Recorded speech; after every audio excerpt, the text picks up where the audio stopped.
குளிச்சு எடுக்கு. இதுக்கு இடையில ஒரு 10-30 நாளா மைக்கை கட்டிக்கிட்டு ஹலோ தாய்மார்களே நாங்கள் வந்திருக்கோம் நீங்கள் வந்து அப்படின்னு சொன்னாங்கடா. நீங்கள் அதை அப்படி என்ஜாய் பண்ணி ஒரு திருவிழா மாதிரியே கொண்டாடினீங்களா? ஐயோ படுக்க விட மாட்டேங்கிறாய்யா, ராத்திரி ஷிஃப்ட்டு பிடிச்சிட்டு வந்து தூங்க விட இப்படியா கத்துவீங்க அப்படின்ற மாதிரி டார்ச்சர் அனுபவிச்சேடா. சொல்லுங்க அப்படின்னா அவங்களும் மைக்கை அதை ஓப்பன் பண்ண மாதிரியே பேசியிருக்காங்க. இந்த தேர்தல் ரொம்ப அருமையான ஒரு பரப்புரைகள்லாம் இருந்துச்சுங்க.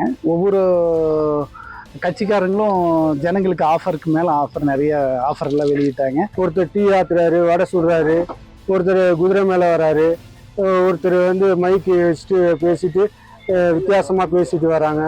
நடிகையெல்லாம் வராங்க, பிரச்சாரம் பண்ணுறாங்க, நீட்டாக வர்றாங்க, வாக்களிப்பெல்லாம் சேகரிப்பு எடுக்கிறாங்க. அவங்கவுங்க வேலையை முடிச்சுட்டு அவங்கவுங்க போறாங்க. ரொம்ப கூட்டம், எல்லா பிரச்சாரத்துக்கும் கூட்டமா இருந்தது.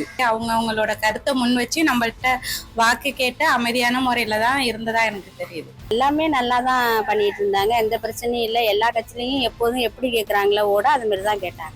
ஏன்னு கேட்டா அவங்கள குறை சொல்றது, அவங்க இவங்களை குறை சொல்றது, அப்படியே நாட்கள் ஓடிடுச்சு. எல்லா கட்சிக்காரங்களும் அவங்கவுங்க வாக்குறுதியை சொல்லி பிரச்சாரத்தில் ஈடுபட்டாங்க. பொதுமக்களுக்கு எந்த அச்சுறுத்தலும் கிடையாது, நீட்டா இருந்துச்சு. மற்றபடி போலீஸ் வந்து கரெக்டாக கண்ட்ரோல் பண்ணிட்டாங்க. அது எல்லா கூட்டம்லாம் ஒன்றும் அதனால வந்து எந்த இடர்பாடும் ஏற்படல.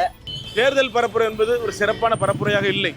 ஏன்னா அவங்க திட்டத்தை சொல்ல முடியாமல் போயிட்டு இவங்க ரெக்கார்டட் வாய்ஸ் போட்டு வச்சுட்டு பேசினதையே காலையில் மதியானம் சாயந்தரம் அப்படின்ட்டு 3 வேலையும் வந்துடுறாங்க.